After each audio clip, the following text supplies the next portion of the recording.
Degree final পরীক্ষা ছিল। উনি প্রথমে এসে আমার খাতা আটকে রাখে 40 মিনিট আমার খাতায় আটকে রাখার পরে আমাকে বলে তুমি জঙ্গি, তুমি রাষ্ট্রদ্রোহী, তুমি এখানে পরীক্ষা দিতে পারবে না, হয় পরীক্ষা দিবে নাহলে পুলিশের তোমাকে ধরাই দিব। আমাদের ধরুন আমাদের বাপ্পা তুলে কথা বলার পরে আমাকে বের করে দেওয়া হয়েছিল। আমাদের থেকে জোর করে স্বাক্ষর নেওয়া হয়েছে আর বলা হয়েছে স্যার অনেক ভালো। আমরা তো মানে ফার্স্ট বুঝি না, পরে তো সবার কাছে শুনলাম, পরে বলছে স্যার নাকি একটা প্রেগনেন্ট মানে ছাতিকে হচ্ছে পেটে লাথি দিতে দিতে, তারপর হচ্ছে আমরা বলছি যে আমরা এটা করবার পর ওরা বলছে যে না স্যার অনেক ভালো, এসব বলে আমাদেরকে মানে স্বাক্ষর নিয়েছে আমাদের থেকে। আমরা হাসান স্যারের মহিলা কলেজে হাসান স্যার আছে ওনার পদত্যাগ দাবি নিয়ে আসছিলাম। আমাদের প্রধান শিক্ষকের সাথে কথা হয়েছে, সে আমাদের 24 ঘন্টা সময় দিয়েছে।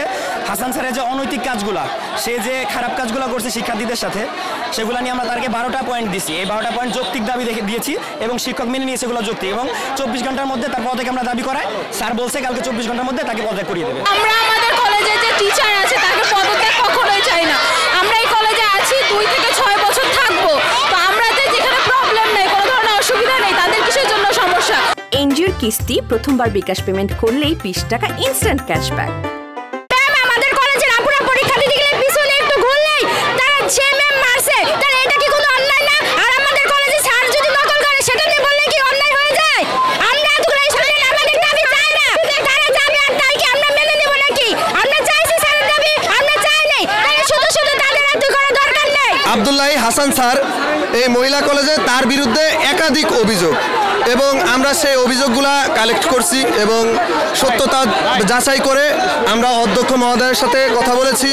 অধ্যক্ষ মহোদয় আমাদেরকে বলেছেন 24 ঘন্টা সময় দিয়েছেন এবং 24 ঘন্টার মধ্যেই তাকে প্রতিষ্ঠানে এনে পদত্যাগের ব্যবস্থা করবেন। তো আমরা সাধারণ শিক্ষার্থীবৃন্দু এসেছিলাম আমাদের দাবি নিয়ে, এবং আমাদের এক দফা এক দাবি, সেটা হচ্ছে হাসান স্যারের পদত্যাগ। লিখিত আকারে যেগুলো এসেছে এইভাবে আসে নাই। পরীক্ষার হলে হয়তো কারো খাতা নিয়ে রেখেছে 10 মিনিট, বাইরের থেকে খবর এসেছে পরীক্ষার খাতা রেখেছে 1 ঘন্টা, এইভাবে কথা এসেছে। আমি আবার তাকে বলেছি যে কেন তুমি এভাবে খাতা আটকায় রাখো কেন, এইভাবে কথা হয়েছে। আর 5ই আগস্টের পরে অবস্থা কি ছিল আপনারা তো সবাই ভালোই জানেন। আমার উপর রাজনৈতিক প্রভাব খাটায় নাই।